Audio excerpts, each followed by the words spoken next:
Hello everyone, welcome to mind review. I am Sakshi Kaushik. तो ये video है part 2 of chapter 2 of class 12th psychology NCERT book.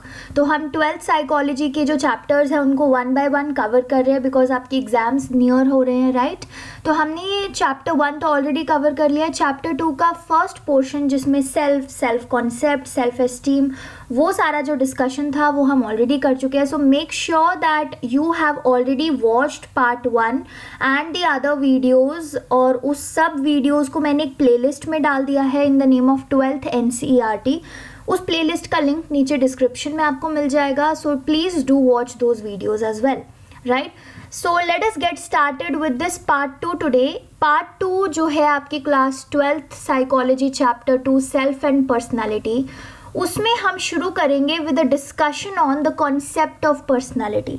Just like we discussed about the concept of self, now we are going to discuss about the concept of personality. तो personality basically word कैसे बना है? First of all it is derived from a Latin word which is called persona. Persona एक Latin word है और इस word से personality word derive हुआ है। और पर्सोना का लैटिन में मतलब होता है द फेस मास्क। ठीक है, एक फेस पे मास्क यूज़ करते थे जो उस वक्त के एक्टर्स होते थे वो लोग। सो that is what the meaning of persona is in Latin, right. It refers to the characteristic ways of responding to individuals and situations. अब हम सब लोग जो हैं, हमारी अलग अलग लोगों से मुलाकात होती है, अलग अलग situations में हम लोग होते हैं, and there are certain specific ways in which we respond in those situations. For example, अगर हमें बहुत ज़्यादा गुस्सा आ रहा है, so it is not necessary that you and me are going to respond in the same manner. We all respond in our own unique characteristic manner, and that is what builds up our personality. ठीक है, तो personality जो है वो include करती है वो सारी यूनिक क्वालिटीज़, वो सारी स्टेबल क्वालिटीज़ जो एक इंडिविजुअल के बिहेवियर को कैरेक्टराइज करती है across different situations and over time. ठीक है, ऐसा नहीं है कि फर्स्ट 1 वीक में तो आपने किसी सिचुएशन में एक तरीके से रिएक्ट किया और 1 साल बाद किसी और सिचुएशन में, मतलब सेम सिचुएशन में किसी और तरीके से रिएक्ट किया। यूजुअली ऐसा नहीं होता because our personality it remains stable over time more or less. ठीक है, तो ये हो गया एक introduction towards what exactly personality is. अब एक इम्पॉर्टेंट डिस्कशन करना है, वो है about the features of personality. ठीक है, पर्सनैलिटी के क्या क्या फीचर्स होते हैं। तो फर्स्ट फीचर जो आपका लिखा हुआ है बिल्कुल सामने, that it has both physical as well as psychological components. तो हमारी जो पर्सनालिटी है उसमें फिजिकल कंपोनेंट्स भी आ जाते हैं, that is how are you presenting yourself. ठीक है, how do you look physically, वो सारे जो कंपोनेंट्स होते हैं वो भी आ जाते हैं, as well as your psychological components also come in to it, right. Whether you are an emotionally stable person और नॉट, और whether you are cognitively high और cognitively not that high, all of these psychological components, right? The second feature is that its expression in terms of behavior is fairly unique in a given individual. Her individual की जो personality उसके behavior के through निकल के आती है वो fairly unique होती है, and that is what makes each one of us also unique, right? The third feature is that its main features, ठीक है, main features do not easily change with time. तो with time ऐसा नहीं है कि आज आपने एक तरीके से बिहेव किया कल आप अलग तरीके से बिहेव करते हैं। पर्सनालिटी के जो मेन फीचर्स होते हैं वो विद टाइम चेंज नहीं होते, even though personality is adaptive to situations. ठीक है, तो ये एक इम्पॉर्टेंट डिस्टिंक्शन है कि जो पर्सनालिटी के बिल्कुल मेन और हाईलाइट आपके फीचर्स होंगे आपके पर्सनालिटी के, वो तो ईजिली चेंज नहीं होंगे, but still your personality will be adaptive to situations. For example, अगर आपकी पर्सनालिटी थोड़ी, फॉर एग्जाम्पल अगर आपकी पर्सनालिटी थोड़ी अग्रेसिव है, ठीक है, तो ओवर टाइम वो इतना इजीली चेंज नहीं होगी। You will be responding aggressively to situations, right. But ये सिचुएशन टू सिचुएशन अडेप्टिव क्यों है कि फॉर एग्जाम्पल आपके बॉस ने आपको कुछ बोला और वो सुन के आपको बहुत ज़्यादा गुस्सा आ गया, but this is a situation where you know that shouting at your boss can result in to the job loss, right. तो उस सिचुएशन में आप अपनी पर्सनैलिटी को अडेप्ट करके you may not react as aggressively as you may have reacted when maybe अगर वो इंसान आपका कोई फ्रेंड होता या कोई फैमिली मेम्बर होता या कोई कोलीग होता, राइट. सो देयरफॉर पर्सनालिटी के जो मेन फीचर्स होते हैं वो इजीली विद टाइम चेंज नहीं होते, but it is adaptive to situations. So this was a short introduction about what exactly personality is and what are the features of personality. Now let us move forward. अब कुछ major approaches हैं, ठीक है, क्योंकि personality एक इतना important role play करती है हमारी लाइफ में, हमारे बिहेवियर्स में. तो पर्सनालिटी को स्टडी करने के लिए कुछ मेजर अप्रोचेस हैं जो आपकी स्क्रीन के ऊपर हैं, ठीक है. What are these approaches? Type approach, trait approach, psychodynamic approach, post Freudian approach, behavioural approach, cultural approach and humanistic approach. अब जैसा कि मैंने पार्ट 1 में भी बोला था that I am creating short videos ताकि आपकी अटेंशन स्पैन मेंटेन रहे. इस वजह से आज की ये जो वीडियो होने वाली है part 2, in this we are going to discuss about type approach, trait approach and psychodynamic approach. और थोड़ा सा इंट्रोडक्शन हम लेंगे पोस्ट फ्रॉइडियन अप्रोच का. ये चीज़ है जो हम आगे कवर करेंगे नेक्स्ट 20 to 25 मिनट्स में. पार्ट 3 में हम इन बाकी के अप्रोचेस को डिटेल में कवर करेंगे, right. So without wasting time शुरू करते हैं. और आई होप आपके पास नोटबुक वगैरह कुछ ज़रूर होगा जिसमें आप कुछ ना कुछ नोट कर रहे होंगे, राइट. इवन दो नोट्स मैंने प्रोवाइड किए हैं, बट स्टिल आपको भी कुछ अगर लगे ऐसा कि भाई नोट्स मुझे लेने की ज़रूरत है, then please do note that down, right. चलिए तो शुरू करते हैं. Type approach. What is type approach? It attempts to comprehend human personality by examining certain broad patterns in the observed behavioral characteristic of individuals. तो इस पूरी definition में आपका हाईलाइट वर्ड क्या हो गया? ब्रॉड पैटर्न्स, ठीक है, बीपी, ब्रॉड पैटर्न्स आपका हाईलाइट वर्ड हो गया. कि जो टाइप अप्रोच है, ये अप्रोच ह्यूमन पर्सनालिटी को अंडरस्टैंड करने की कोशिश करती है bye understanding the broad patterns that are present in the person's behavioral characteristics. उन characteristics में जो हम observe कर सकते हैं, right? That is what the type approach does, broad patterns, ठीक है. अब टाइप अप्रोच के अंडर जो थ्योरीज आती हैं वो ये 6 थ्योरीज हैं. कौन सी? Theory by Greek physician Hippocrates, फिर एक त्रिदोषाज पे, त्रिगुणाज पे, types, personality types by Sheldon, personality type by Carl Jung and then personality type by Friedman and Rosenman, जिसको आगे एनकरेज किया था मोरिस ने और एक्सटेंड भी किया था, राइट. तो ये 6 थ्योरीज आ जाती हैं आपकी टाइप अप्रोच के अंदर. क्विकली इनको भी हम कवर करेंगे जितना आपकी बुक में प्रेजेंट था एनसीईआरटी में, और थोड़ा एक्स्ट्रा कुछ इन्फॉर्मेशन भी मिल जाएगा, right. So first one, type approach, Greek physician Hippocrates. इन्होंने क्या बोला था? So he basically proposed a typology of personality based on fluid और humor. तो हमारी जो बॉडी होती है उसमें जो फ्लूइड्स प्रेजेंट होते हैं उनके बेसिस पे ग्रीक फिजिशियन हिपोक्रेट्स ने लोगों को 4 टाइप्स में क्लासिफाई किया था. What are these 4 types? Sanguine, phlegmatic, melancholic and choleric.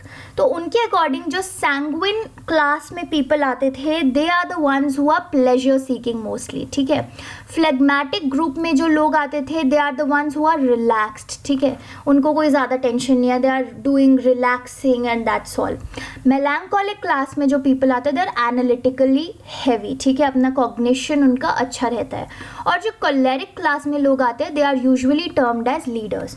So this is not what I am saying, this is what Greek physician Hippocrates said according to his theory of type approach, जिन्होंने एक personality theory दी थी on the basis of the fluids that are present in our body, and he classified people into 4 types: sanguine, phlegmatic, melancholic and choleric. ठीक है, ये चीज़ है आपको जो याद रखनी है. अब दूसरी बात करते हैं त्रिगुणाज. ये एक दूसरी थ्योरी थी टाइप अप्रोच के अंदर ही, राइट. अब Charak Samhita, maybe you would have heard about it, maybe not. Charak Samhita जो है एक फेमस ट्रीटीज़ है आयुर्वेदा पे, राइट. आयुर्वेदा पे काफ़ी सारी ट्रीटीज़ आती है, तो उसमें से एक फेमस ट्रीटीज़ है Charak Samhita. And Charak Samhita, which is this famous treatise on Ayurveda, it classifies people into 3 categories. What are these 3 categories? These are vata, pitta and कफ. ठीक है, आपके सामने स्क्रीन पे स्पेलिंग भी प्रेजेंट है और प्रोनाउंसिएशन कैसे है, वत, पित्त, कफ, right. Now, how is Charak Samhita classifying people into these categories? It is classifying people into these categories on the basis of 3 humoral elements which are known as त्रिदोषास. तो 3 humoral elements होते हैं जिनको हम त्रिदोषास बोलते हैं. इनके बेसिस पे चरक संहिता ने लोगों को 3 कैटेगरीज में क्लासिफाई किया है, वत, पित्त एंड कफ. और हर एक ये जो कैटेगरी है, ये जो वत, पित्त, कफ है, every category refers to a type of a temperament. ठीक है, कि कोई रिलैक्स टेम्परामेंट का होगा, कोई एंग्री टेम्परामेंट का होगा, कोई एंग्शियस टेम्परामेंट का होगा. So every category refers to a type of temperament और उसको बोलते हैं प्रकृति, which is the basic nature of a person. कि भाई पर्सन जो वत कैटेगरी में होगा उसका एक बेसिक नेचर, एक प्रकृति ये होगी. जो पित्त कैटेगरी में होगा उसका एक बेसिक नेचर कुछ और होगा. जो कफ कैटेगरी में होगा उसका एक बेसिक नेचर कुछ और होगा. So are you seeing the difference? जो ग्रीक फिजिशियन हिपोक्रेट्स ने दिया था, that was he classified people into 4 types on the basis of the fluids present in the body. ठीक है, sanguine, phlegmatic, melancholic and choleric. फिर जो त्रिगुणास में आया, that was given in Charak Samhita, उन्होंने क्या किया, they categorised people into vata, pitta, kapha on the basis of certain humoral elements called tridoshas. ठीक है, और ये प्रकृति जो है basic nature of a person, that basically refers to the type of temperament that person will have. Now let us move on to the third theory under type approach. The third theory is of trigunas. Tridosha अलग था, त्रिगुणास अलग है. त्रिगुणास क्या कहता है? According to this trigunas, it is said that there are 3 gunas that are present in every person which are known as sattva, rajas and tamas. आपकी screen के ऊपर लिखे हैं ना सत्व, राजस, तामस. तो ये 3 गुना हैं और त्रिगुणास थ्योरी के अकॉर्डिंग ये जो हमारे 3 गुनास होते हैं, सत्व, राजस, तामस, these 3 are present in all of us. हम सब में ये सारे के सारे गुनास होते हैं. बट whichever गुणा इज प्रेजेंट इन मेजोरिटी, जो गुणा सबसे ज़्यादा प्रेजेंट होगा हमारे अंदर, that would ultimately determine our personality. ठीक है, तो सत्व गुणा के कुछ कैरेक्टरिस्टिक्स क्या हैं? Cleanliness, truthfulness, dutifulness, detachment. So usually जो हमारे spiritual leaders होते हैं, they are the ones who are high on sattva guna. So we all would have all these gunas, sattva, rajas, tamas. But suppose somebody has a majority of sattva guna in their body, then they will show all of these characteristics via their personality. तो ये था आपका त्रिगुणास का theory. Similarly राजस जो गुणा है उसके क्या हमारे ट्रेड्स हो जाएंगे? That will be desire for sense of gratification, dissatisfaction, envy for others, materialistic mentality. And tamas guna का क्या होगा? Anger, arrogance, depression, laziness. Now this depression means proneness to depression. Okay, laziness, feeling of helplessness. So these are the 3 gunas which come under the theory of trigunas, right? Now the next theory under type approach is the personality types proposed by Sheldon. So Sheldon हैं जिन्होंने personality types दिए थे using the body fluid and temperament, right? So what Sheldon did was that she used the body fluids, हमारे जो body fluids हैं और हमारे जो temperaments हैं उनको use करके personality types दिए, and she divided people into 3 types. ठीक है, what were the 3 types? Endomorphic, mesomorphic and ectomorphic. ठीक है, एंडोमॉर्फिक लोग वो हो जाते हैं who are fat, round, soft according to their body fluids, and उनका टेम्परामेंट होता है relaxed and sociable. So this is what Sheldon says. Okay, mesomorphic में कौन आते हैं? बॉडी फ्लूइड, स्ट्रॉन्ग मस्क्यूलेचर और रेक्टेंगुलर बॉडी शेप, राइट? और उनका जो टेम्परामेंट है वो कैसा होता है? Energetic and courageous. Then finally ectomorphic में the body fluid is thin, long and fragile, and their temperament is that they are brainy, they are artistic and they are mostly introverts.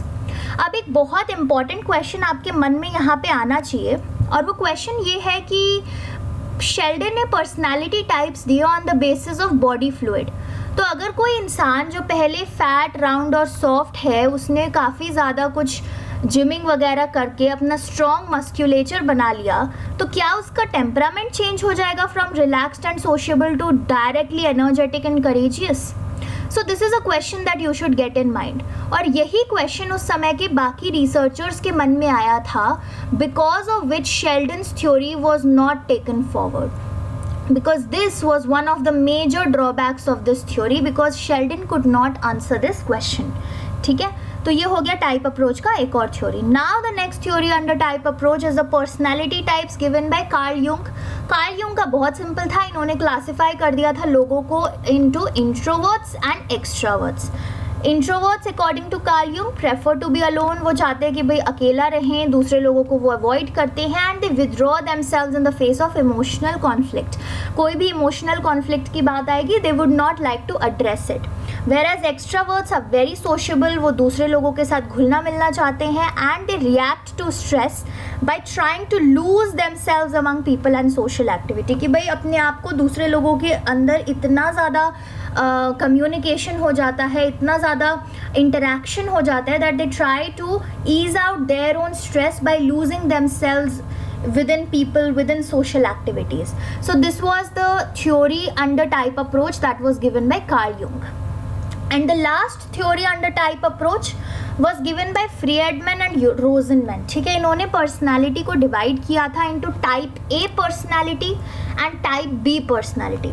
So according to Friedman and Rosenman, type A personality के जो लोग होते हैं they seem to possess very very high motivation.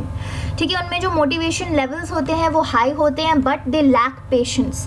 They always feel short of time. ठीक है, उनको हमेशा लगता रहता है कि मेरे पास समय नहीं है और बहुत ज़्यादा मुझे बहुत सारे काम करने हैं, बहुत ज़्यादा बर्डन है मेरे ऊपर काम का, and I am always in a hurry, I have to reach there, I have to do this, I have to do that. But उनमें मोटिवेशन बहुत ज़्यादा हाई होता है. So these are the characteristics of type A personality according to Friedman and Rosenman. And according to them type B personality कैसे होते हैं? Simply the absence of type A traits. उन सब लोगों में जिनमें टाइप ए ट्रेट्स प्रेजेंट नहीं होते उनकी personality type B personality, right?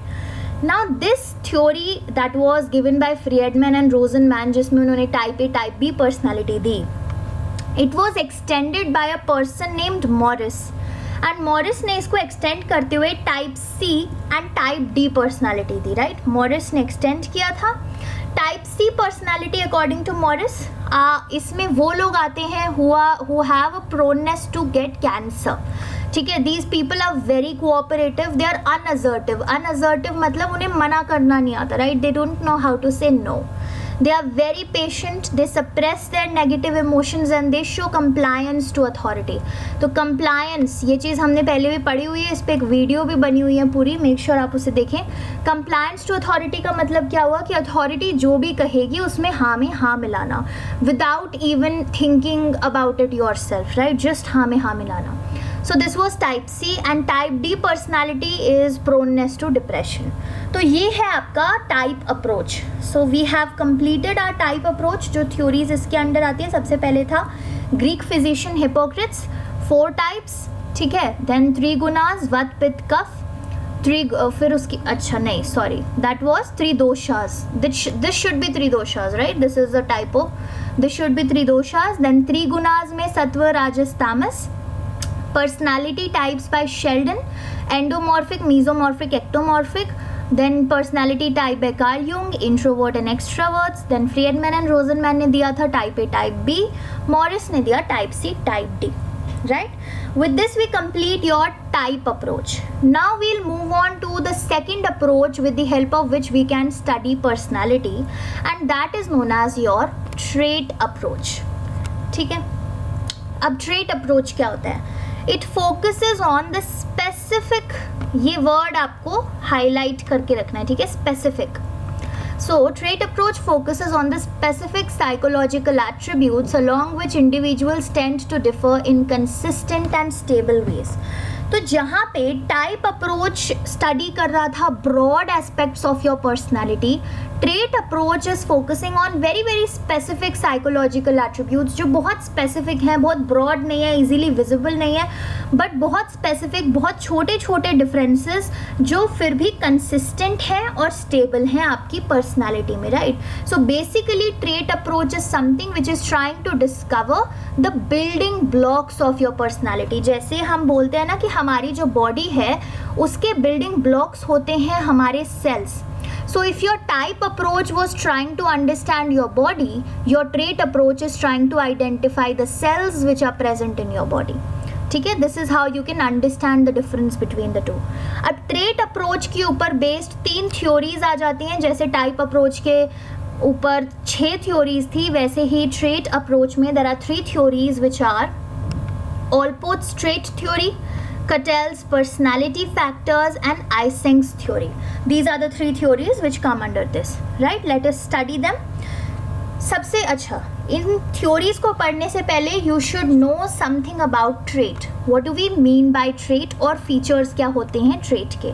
So definition तो आपके स्क्रीन पर है ही. Trait, it is considered as a relatively enduring attribute और quality on which one individual differs from another individual. तो हम सबके डिफरेंट ट्रेट्स होते हैं on the basis of which we are different from each other, right. That is what we how we define trait as. Features क्या होते हैं trait के? Very similar to the features of personality कि it is relatively stable over time, change नहीं होता जल्दी, ठीक है. जनरली कंसिस्टेंट होता है अलग अलग सिचुएशंस में भी, और इनका जो स्ट्रेंथ्स एंड कॉम्बिनेशंस होता है वो इंडिविजुअल टू इंडिविजुअल वेरी करता है, which results in different personalities of people, ठीक है. These are the features of traits. तो चलिए शुरू करते हैं with our first theory under trait approach, that is Allport's trait theory. I hope आप टायर्ड नहीं है, सोशल मीडिया नहीं खोल लिया है, पढ़ाई कर लो प्लीज़, ठीक है. चलिए, ऑलपोर्ट्स ट्रेट थ्योरी क्या कहती है? First of all, Allport's trait theory was given by Gordon Allport, right. He proposed that individuals possess a number of traits which are dynamic in nature. तो गॉर्डन ऑलपोर्ट ने बोला था कि हम जो इंडिविजुअल्स होते हैं हमारे अंदर बहुत सारे ट्रेट्स होते हैं, और ये जो सारे ट्रेट्स होते हैं वो डायनामिक होते हैं नेचर में, that is they keep on changing and evolving. तो गॉर्डन ऑलपोर्ट ने इन ट्रेट्स को 3 कैटेगरीज में डिवाइड किया है. The first one he called as the cardinal traits. What are cardinal traits? They are highly generalised dispositions. अभी इसका मतलब समझ आ जाएगा, ठीक है. Cardinal traits indicate the goal around which a person's entire life seems to revolve. तो एक एग्जाम्पल से अगर हम समझें तो जैसे हिटलर के नाजिज्म को लिया जाता है या फिर महात्मा गांधी जी के नॉन वायलेंस को लिया जाता है. सो हाउ डू वी से, यूजुअली अगर कोई बहुत ज़्यादा हमारे ऊपर धौंस जमाता है, फोर्स यूज़ करता है, बहुत ज़्यादा रूड होता है, सो हम अक्सर ऐसा बोल देते हैं ना कि आप हिटलर बने हुए हो. So why do we say that? Because Hitler की जो पूरी लाइफ थी, उस पूरी लाइफ का जो गोल था, इट रिवॉल्व्ड अराउंड नाजिज्म, और वो इतना स्ट्रॉन्ग हो गया that this thing became a part of Hitler's personality, and that is why this became a cardinal trait in his personality. तो कार्डिनल ट्रेट्स इतने ज़्यादा स्ट्रॉन्ग ट्रेट्स होते हैं जो आपकी पूरी लाइफ के अराउंड रिवॉल्व करते हैं. आपकी जो लाइफ का गोल है वो इन्हीं ट्रेट्स के अराउंड रिवॉल्व करता है, and this is one distinguishing thing that comes and shines in your personality. और सारे लोग इसी चीज़ से आपको जानते हैं. फॉर एग्जाम्पल मदर टेरेसा का जो कार्डिनल ट्रेट आता है वो आता है काइंडनेस एंड अनकंडीशनल लव. तो जब भी हम किसी ऐसे इंसान को देखते हैं जो किसी को काइंडनेस दिखा रहे हैं and unconditional love, so don't we end up saying that wow you are just like mother Teresa. Why? Because mother Teresa की जो पूरी इंटायर लाइफ थी, right, her entire life revolved around one goal, that was of kindness and unconditional love. So that is known as cardinal traits. वो होते हैं cardinal traits जो highly generalized dispositions होते हैं, और वो इंडिकेट करते हैं उस एक गोल को जिसके अराउंड एक इंसान की पूरी लाइफ रिवॉल्व कर रही है. That is cardinal traits. Then the second trait that Gordon Allport said were the central traits that are there. Central traits क्या होते हैं? They are often used in writing a testimonial और job recommendation. तो आप सब ने internship का recommendation या job recommendation या कोई ना कोई testimonial कुछ ना कुछ ऐसा लिया होगा अपने seniors से, right? So उसमें हम include करते हैं central traits. For example, the person is very warm, the person is sincere, the person is kind, the person is diligent. ये जो सारे छोटे छोटे हमारे central traits हो जाते हैं जो थोड़े से लेस होते हैं as compare to cardinal, because cardinal was कि हमारी लाइफ ही उसके अराउंड रिवॉल्व कर रही है. Central is certain traits that are present in our personality जो हमें हमारी जॉब रिकमेंडेशंस में हेल्प करेगी. And lastly, the least generalized dispositions are present in the form of secondary traits. ठीक है, the least generalized characteristics. For example, if I say I love mangoes या फिर I prefer western clothes, तो ये भी मेरी personality का एक trait ही है that I love mangoes amongst all the other fruits, या I love to wear western clothes among all the other types of clothes. अब ये जो secondary traits होते हैं, these are the traits which are mostly known by our very near and dear ones. हम बोलते हैं ना, मेरे तो जो एकदम फैमिली मेम्बर्स या बेस्ट फ्रेंड हैं उन्हीं को आइडिया होगा that I love mangoes so much. So secondary traits are ones which are known by only your near and dear ones. Central traits are ones which are known by only with the people who you work with, right? whereas cardinal traits are sometimes known by the entire world. ठीक है, by everyone you know. ठीक है. So this was the theory given by Gordon Allport. Now let us move forward. The second theory within trait approach is Cattell's personality factors. Cattell's personality factors में क्या आता है? Now this was given by Raymond Cattell. ठीक है, Raymond Cattell ने ये theory दी थी and he believed that there is a common structure on which people differ from each other. तो रेमंड कटेल ने इतना तो मान लिया था कि भाई हम जो अलग अलग लोग हैं वो एक दूसरे से डिफर करते हैं, we all are different from each other, but he said that there is a very common structure on the basis of which we differ from each other, right? तो रेमंड कटेल ने इसी common structure को ढूंढने के लिए, इसी common structure को discover करने के लिए एक स्टैटिस्टिकल टेक्निक यूज़ की जिसको हम बोलते हैं फैक्टर एनालिसिस. ठीक है, if you want to know more about what is factor analysis तो अभी स्टैटिस्टिक्स की भी video side by side upload हो जाएंगी. You can also get to know from there. Otherwise अपनी हायर स्टडीज़ में you will read about it. So he applied this statistical technique to understand what is this common structure. और ये technique apply करने के बाद what did he find out? He found that there are 16 primary और source traits. हम सब में 16 source traits या फिर प्राइमरी ट्रेट्स होते हैं according to Cattell. Now what are these source traits? These are traits that are stable and are considered as the building blocks of personality. तो source traits are those traits जो which are stable. ठीक है, वो traits जो stable हैं, जो आपकी personality के sort of building blocks, जैसे कि cells होते हैं, sort of building blocks हैं आपकी personality के, these are known as source traits. And Cattell also found out that there are certain surface traits also which are present in our personality. Surface traits क्या होते हैं? Surface traits basically result out of the interaction that occurs between source traits. तो दो type के traits बोल दिए, source trait, surface trait. Source traits वो traits हैं जो स्टेबल हैं, जो बिल्डिंग ब्लॉक्स हैं हमारी पर्सनालिटी के, they are 16 in number according to Cattell. और सरफेस ट्रेट्स वो ट्रेट्स हैं जो इमर्ज होते हैं out of an interaction that takes place between the source traits. ठीक है, तो ये था कटेल का पर्सनालिटी फैक्टर, जिसमें उन्होंने फैक्टर एनालिसिस यूज़ करके पर्सनालिटी के ट्रेट्स एंड फैक्टर्स को फाइंड आउट किया, source and surface. And another important MCQ question, ये MCQ में भी आ सकता है, और वो क्या है कि कटेल ने एक टेस्ट डेवलप किया था, एक क्वेश्चनर डेवलप किया था for the assessment of personality, ताकि वो लोगों की पर्सनालिटी टाइप को असेस कर सकें. उसके लिए एक टेस्ट डेवलप किया था which is in short it is known as 16PF. Full form क्या है? 16 पर्सनालिटी फैक्टर क्वेश्चनर. ठीक है, दिस वॉज डेवलप्ड बाय कटेल.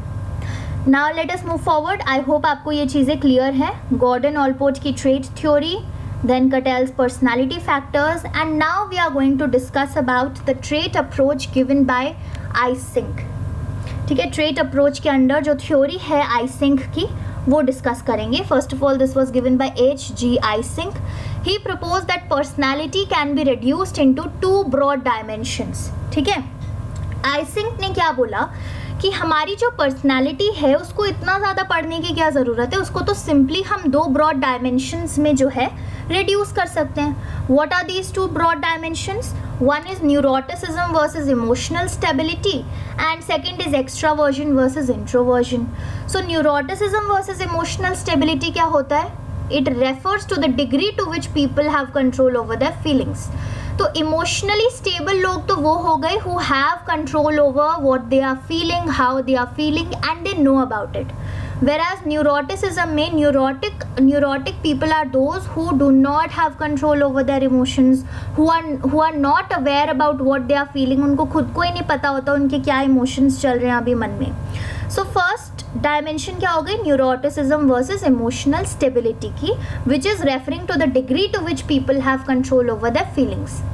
Second dimension according to H.G. Eysenck is extraversion versus introversion. इसका क्या मतलब हुआ? It refers to the degree to which people are outgoing और socially withdrawn. मतलब क्या वो इंसान outgoing है, लोगों से घुलने मिलने वाला है, या फिर एकदम socially withdrawn है, लोगों से ज़्यादा बातचीत नहीं करना, prefers to stay alone. So extraversion में वो लोग आ जाते हैं who are sociable and outgoing. Introversion में वो लोग आ जाते हैं who are socially withdrawn and prefer to be alone. So this is what H.G. Eysenck said कि हमारी जो personality है वो इन दो broad dimensions में reduce की जा सकती है, neuroticism versus emotional stability and extraversion versus introversion. And then just like Raymond Cattell gave the 16 PF questionnaire for assessment of personality, similarly H.G. Eysenck का भी एक अपना questionnaire था on the basis of his own theory to measure personality and to test personality, that is known as EPQ. full form है Eysenck Personality Questionnaire. ठीक है, तो ये हो गई है आपकी trait approach. Allport's theory, Cattell's personality factors and H.G. Eysenck's theory. Done? So with this we complete two approaches to study personality. One is your type approach, another one is your trait approach. Now we will begin with the third and the most famous approach to study personality, which is known as the psychodynamic approach. ये जो psychodynamic approach है वो बहुत ही ज़्यादा famous approach है to study personality and it is also very comprehensive. थोड़ी बड़ी है ये approach, right?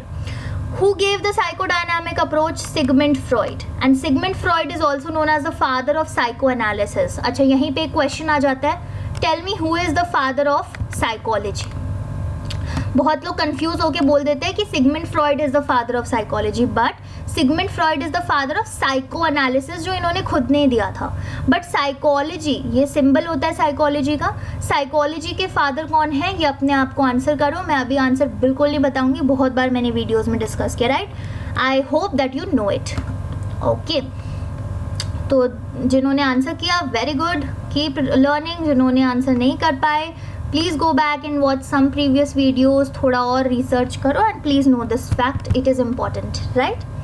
सो सिगमंड फ्रॉइड ने यूज़ किए थे कुछ techniques like free association, dream analysis, analysis of errors in order to understand the internal functioning of mind. वो mind में ज़्यादा इंटरेस्टेड थे और माइंड के जो इंटरनल फंक्शनिंग है उसमें, ना कि बिहेवियर में, right. So for this psychodynamic approach has been divided into 4 parts.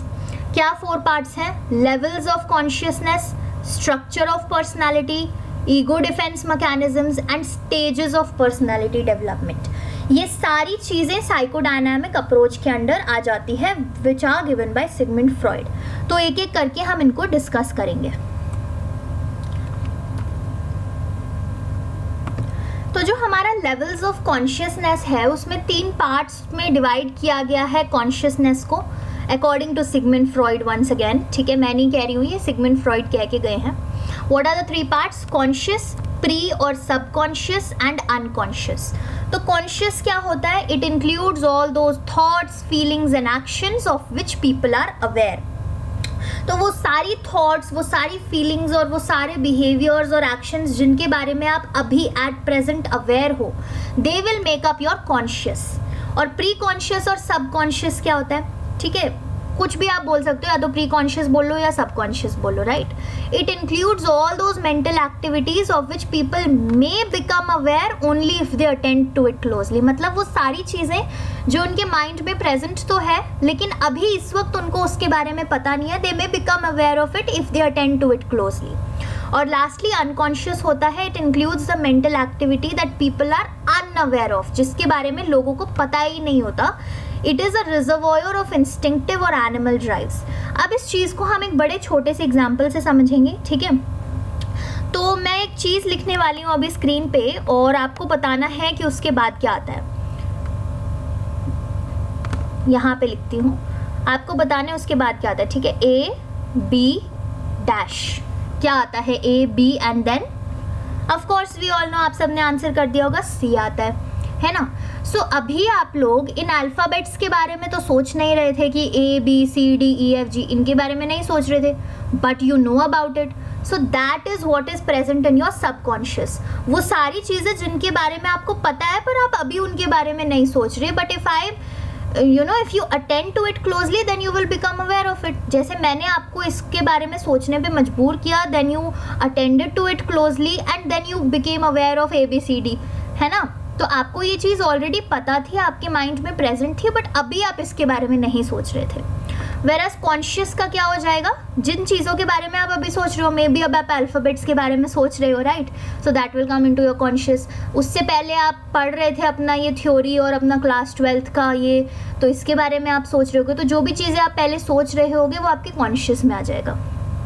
Unconscious तो फिर इसका कोई डिस्कशन ही नहीं हुआ, बिकॉज अनकॉन्शियस में वो सारी मेंटल एक्टिविटीज़ आ जाती है जिसके बारे में आप अवेयर नहीं हो। और जो आपकी ये साइकोडायनामिक अप्रोच है, इसका मेजर फोकस है अनकॉन्शियस एक्टिविटीज़ पे, ठीक है, मेजर फोकस अनकॉन्शियस पे है।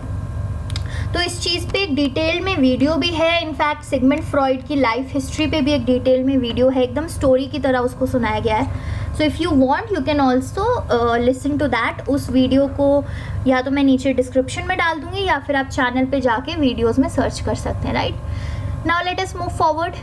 Structure of personality. Sigmund Freud ने पर्सनालिटी के स्ट्रक्चर पे बात की थी और बोला था कि personality is largely made up of 3 combination of 3 things, id, ego and super ego. ठीक है, सबसे पहले इड को समझ लेते हैं। इड क्या होता है? It is a source of a person's instinctual energies. It deals with immediate gratification of primitive needs, sexual desires and aggressive impulses, works on the pleasure principle and doesn't care for moral values, society और other individuals। काफ़ी ज़्यादा self explanatory है ये चीज़। तो यहाँ पे आपको जो चीज़ याद रखनी है वो ये याद रखनी है कि इड जो है वो pleasure principle पे काम करता है। मतलब इड के अकॉर्डिंग हमें कोई भी ज़रूरत जो हमारी है उसकी immediate gratification चाहिए। फॉर एग्जाम्पल, अगर मुझे प्यास लग रही है तो मुझे अभी के अभी पानी चाहिए, मुझे कुछ और नहीं सुनना। जैसे एकदम छोटे न्यूबॉर्न्स होते हैं, उनको अगर भूख लग रही होती है, they'll begin to cry, they'll not see where they are, they'll just begin to cry because they want the gratification of their need to be immediate। ठीक है, तो ये सारी जो इड होती हैं वो सोसाइटी की क्या मॉरल वैल्यूज़ हैं, क्या प्रैक्टिसेस हैं, कौन लोग आसपास मेरे प्रेजेंट है, उसके बारे में केयर नहीं करती।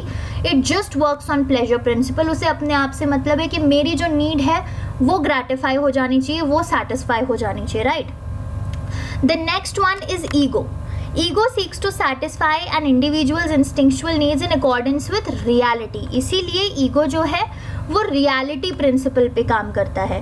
It directs the it to more appropriate ways of behaving. Ego is patient, reasonable and works by reality. तो सबसे बड़ी चीज़ जो है वो ये है कि ईगो जो है, ईगो रियलिटी प्रिंसिपल पे काम करता है। कि फॉर एग्जांपल, अगर मुझे अभी प्यास लग रही है तो ईगो विल टेल मी कि इमीडिएटली मैं हल्ला ना मचाऊं कि मुझे प्यास लग रही है, मुझे पानी दो। Rather I see my situations around और फिर मैं पानी मांगने का कोई टेक्निक सोचूं। मैं पानी तो ज़रूर मांगूंगी, बट पानी मांगने का कोई एक अप्रोप्रिएट टेक्निक सोचूं, ना कि हल्ला मचाऊं और रोने लग जाऊं, right. So this is what ego does to us. वो एक रियलिटी प्रिंसिपल पे और एक रीजनेबल चीज़ पे काम करती है। And then we have super ego. It works on the morality principle. ठीक है, तो ये चीज़ें आपको याद रखनी है। Morality principle, it tells either ego whether gratification in a particular instance is ethical or not. तो इसका भी एक एग्जाम्पल देती हूँ, उसी को कंटिन्यू करती हूँ कि मुझे प्यास लग रही है और मैं एक लाइब्रेरी में प्रेजेंट हूँ, right. I am there in a library and I am feeling very thirsty. So it will tell me to just keep shouting कि I want water, please give me water, मुझे प्यास लग रही है। और अगर कोई ना ध्यान दे तो रोने भी लग जाओ। That is what it will tell me कि भाई मुझे प्यास लग रही है, मुझे पानी अभी के अभी चाहिए। What will ego tell me? Ego will tell me कि देखो लाइब्रेरी है तो यहाँ पे चिल्लाना सही नहीं होता, just go to some attendant over there and ask politely if they have water. And what will super ego tell me? Super ego will tell me not to disturb anybody and remain thirsty and sit down quietly, because वो morality principle पे काम कर रहा है। ठीक है, तो ये हो गई आपकी स्ट्रक्चर ऑफ पर्सनैलिटी। यहाँ पे समझने और याद रखने वाली बात क्या है कि इट काम करता है प्लेजर प्रिंसिपल पे, ईगो काम करता है रियलिटी प्रिंसिपल पे और सुपर ईगो काम करता है मोरालिटी प्रिंसिपल पे. So ego in a sense is a balancer between id and super ego. Ego जो है इड और सुपर ईगो को बैलेंस करके चलता है, राइट? तो ये बात हो गई है. अगर आप इन छोटे छोटे टर्म्स को याद रखेंगे तो you will always remember it, right? अब आगे बढ़ जाते हैं. ना फ्रॉइड ने कुछ अजम्पशंस किए थे.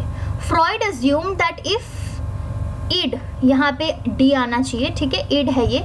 If id energised by two instinctual forces, life instinct and death instinct, तो हमारी जो इड होती है वो दो इंस्टिंक्चुअल फोर्सेस से एनर्जाइज होती है. एक होती है लाइफ इंस्टिंक्ट, जीने की इच्छा, एक होती है डेथ इंस्टिंक्ट, मरने की इच्छा, राइट?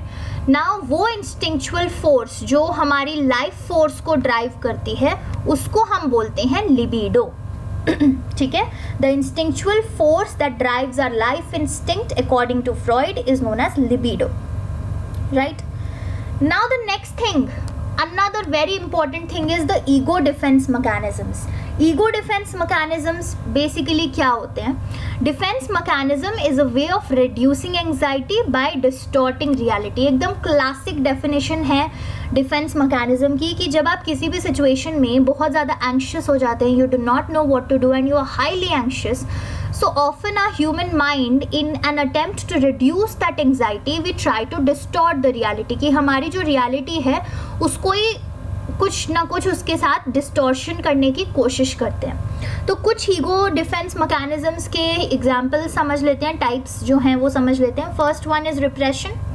एंग्जाइटी प्रोवोकिंग बिहेवियर्स और thoughts are totally dismissed by the unconscious. तो कभी कभी होता है ना कि आप किसी इतनी ज़्यादा ऐसी एंग्शियस प्रोवोकिंग सिचुएशन में थे जहाँ पे आपने क्या रिएक्ट किया, क्या हुआ, वो आपको बिल्कुल याद नहीं आ रहा है. सो वाई इज़ इट? बिकॉज आपने रिप्रेशन का डिफेंस मैकेनिज्म हो सकता है यूज़ कर लिया और वो जो भी एंग्जाइटी प्रोवोकिंग बिहेवियर या थॉट था उस सिचुएशन के बारे में जो सब कुछ था वो एकदम डिसमिस हो गया, आपके अनकॉन्शियस में चला गया. और अनकॉन्शियस में जो बात चली जाती है वो हमने जस्ट अभी पढ़ी, उसके बारे में हम अवेयर नहीं होते, right? The another ego defense mechanism is projection. People attribute their own traits to others. So in order to feel less anxious, हम अपने खुद की जो traits हैं या जो गलती कह सकते हैं वो हम सामने वाले पे attribute कर देते हैं कि instead of saying that I lied, we'll say that you are lying. ठीक है, सामने वाले के ऊपर सारी बात डाल दो. That is projection, a type of defense mechanism. ताकि हम अपनी खुद की anxiety को reduce कर सकें, अपने खुद के guilt को reduce कर सकें. The third one is denial. Person totally refuses to accept reality. So this is often seen in your serials. अगर आप लोग देखते हैं तो ठीक है, उसमें क्या होता है, जैसे अगर किसी क्लोज वन की डेथ हो गई तो जिसके क्लोज वन की डेथ हुई वो उस चीज़ को एक्सेप्ट करने से रिफ्यूज़ कर देते हैं. दे कीप ऑन सेइंग कि नहीं नहीं इसकी डेथ नहीं हुई है, ये अभी उठ जाएगा, ये अभी उठ के चलेगा, अभी देखो मुझसे बात करेगा. What is that? That is that the person is in such an anxious situation कि वो एक डिफेंस मैकेनिज्म जिसको हम डिनायल बोल रहे हैं वो यूज़ करता है और उसे यूज़ करके वो अपनी रियलिटी को ही एक्सेप्ट नहीं करता so that the person can save them self from their own anxiety. ठीक है. Then another one is reaction formation. Reaction formation क्या होता है? Person defends against anxiety by adopting behaviors that are opposite to their true feelings. ठीक है. For इसमें example क्या हो सकता है, जैसे अगर किसी इंसान को बहुत ज़्यादा सेक्शुअल अर्जेस होते हैं, right? So instead of seeing that and getting anxious through it, the person will divert their energy into जैसे भगवान में अपनी डाइवर्ट कर लेना एनर्जी, राइट? सो एक बिहेवियर क्या हो गया, बिल्कुल ऑपोजिट बिहेवियर ले लिया. Why opposite behaviour? Because they are trying to use the defence mechanism called reaction formation so that they can reduce the anxiety that is being caused to them by their thought processes. ठीक है, उनकी जो feelings है उससे जो anxiety cause हो रही है उसको डिसमिस करना चाहते हैं वो, right? And another one is rationalization. Rationalization क्या होता है? Person tries to make unreasonable feelings or behaviors seem very reasonable and acceptable. For example, आप किसी एग्ज़ाम में एक पर्टिकुलर पेन से एग्ज़ाम देने गए और फिर आप उस एग्ज़ाम में फेल हो गए, so what you will say is कि मैं उस एग्ज़ाम में इसीलिए फेल हो गई बिकॉज मैंने उस पर्टिकुलर कंपनी का पेन यूज़ किया था. सो दिस इज़ वेरी अनरीजनेबल, है ना. तो एक अनरीजनेबल बिहेवियर को आप रीजनेबल और एक्सेप्टेबल प्रूव करने की कोशिश करते हो. So these are just some of the ego defence mechanisms. और भी काफ़ी सारे होते हैं. If you want to know others besides your books तो नीचे कमेंट करके बताना. I will make a separate video for it, right. Now the last thing for today. I know ये वीडियो बहुत ज़्यादा बड़ा हो रहा है, राइट, बट प्लीज़ ये चीज़ काफ़ी ज़्यादा इम्पॉर्टेंट है आपके एग्ज़ाम के पॉइंट ऑफ व्यू से भी और वैसे भी, ठीक है. वो क्या है? Stages of personality development. तो फ्रॉइड ने पर्सनालिटी डेवलपमेंट के स्टेजेस भी दिए थे. He gave a 5 stage theory of personality और psychosexual development, right. Now he also said that problems encountered at any stage may hinder development and they may have a long term effect on a person's life. तो 5 stages of personality theory development की दिए थे और Freud ने बोला कि किसी भी स्टेज में अगर कोई प्रॉब्लम आती है तो वो एक इंसान के ऊपर लॉन्ग टर्म इफेक्ट डाल सकती है उस इंसान की लाइफ के ऊपर, right. And failure of a child to pass successfully through a stage leads to fixation to that stage. तो for example stage 1, stage 2, stage 3 ऐसे है. चाइल्ड ने stage 1 तो अच्छे से पास कर ली बट stage 2 वो पास नहीं कर पाया तो वो चाइल्ड उस स्टेज पे फिक्सेट हो जाएगा. Child will remain fixate and that will have long term effect on that person's life according to Freud, ठीक है. और रिग्रेशन एक टर्म है. Regression takes a person back to an earlier stage. People begin displaying behavior typical of a less mature stage of development. तो हम कभी कभी देखते हैं कि जो इंसान है वो एज में तो काफ़ी ज़्यादा बड़ा है but the behaviour is not typical to that person's age. वो अपने एज से काफ़ी छोटे बच्चे जैसा बिहेवियर कर रहा है. So that is when we call कि रिग्रेशन हुआ है. The person is going back to an earlier fixated stage, ठीक है. तो चलिए शुरू करते हैं स्टेजेस को पढ़ना. स्टेज 1 इज़ ओरल स्टेज जो यूजुअली इन्फेंट्स की होती है. न्यू बॉर्न्स के जो इंस्टिंक्ट होते हैं they are focused on mouth. आपने देखा होगा जो एकदम नया बॉर्न बच्चा होता है वो usually the child is sucking their own thumbs, right, या जो भी उनके हाथ में आ जाता है वो उनको मुंह में ले लेते हैं. सो उनका जो इंस्टिंक्ट होता है वो माउथ पे फोकस्ड होता है और माउथ उनका प्राइमरी प्लेजर सीकिंग सेंटर होता है, राइट. तो अब ये जो ओरल ग्रेटिफिकेशन है दैट इज़ ये जो उनका माउथ है उसकी जो ग्रेटिफिकेशन है वो कैसे अचीव करता है infant? Through feeding, through babbling, through thumb sucking and through biting certain things, ठीक है. अपना ही हाथ बाइट कर लेना या कोई अगर टॉय उनके पास आ गया तो उसको मुंह में लेके बाइट करना शुरू कर देना. थ्रू ऑल दोज थिंग्स वो इन्फेंट ओरल ग्रेटिफिकेशन अचीव करने की कोशिश करते हैं, राइट. And during these early months, ये जो अर्ली मंथ्स हैं ओरल स्टेज के, during these early months people's basic feelings about the world are establish, ठीक है, कि लोगों की क्या बेसिक फीलिंग्स होगी आगे आने वाले अपने लाइफ में about the world, all these things are established. अब ये फ्रॉइड कहता है, बहुत सारे लोगों ने इस चीज़ को अपोज भी किया है that as the person grows उनकी फीलिंग्स भी चेंज हो जाती है. But Freud says that these are the early months during which एक इंसान की जो बेसिक फीलिंग्स हैं वो वर्ल्ड के बारे में एस्टैब्लिश हो जाती हैं, राइट. तो ये हो गई stage 1. Stage 2 is known as the anal stage. It is for the children between 2 to 3 years of age. तो यहाँ पे क्या होता है ना कि the child learns to control the bodily functions of urination and defecation. So this is usually the age where parents give the child toilet training, ठीक है. वो सारी जो ट्रेनिंग्स होती है वो पेरेंट्स देते हैं. So the child is actually learning to control their bodily functions of urinating, of defecating, ठीक है. अब काफ़ी सारे बच्चे इस एज में they experience pleasure in moving their bowels. So उनका एनल एरिया जो है वो बन जाता है the focus of pleasurable feeling.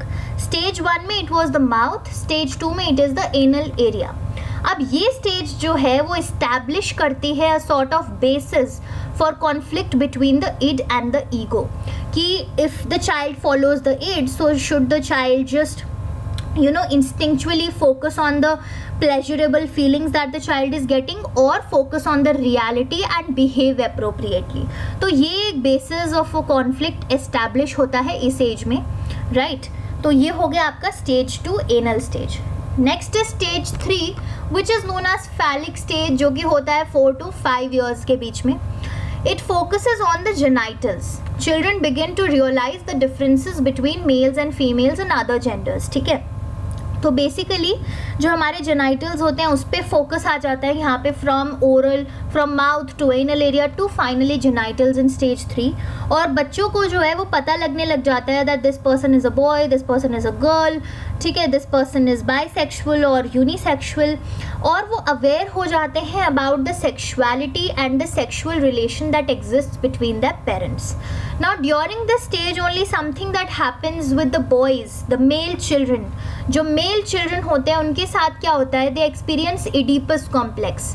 What is Oedipus complex? It involves love for mother and hostility towards father. ठीक है, तो इस वक्त क्या होता है, the male child specifically begins to experience a romantic feeling for their mother.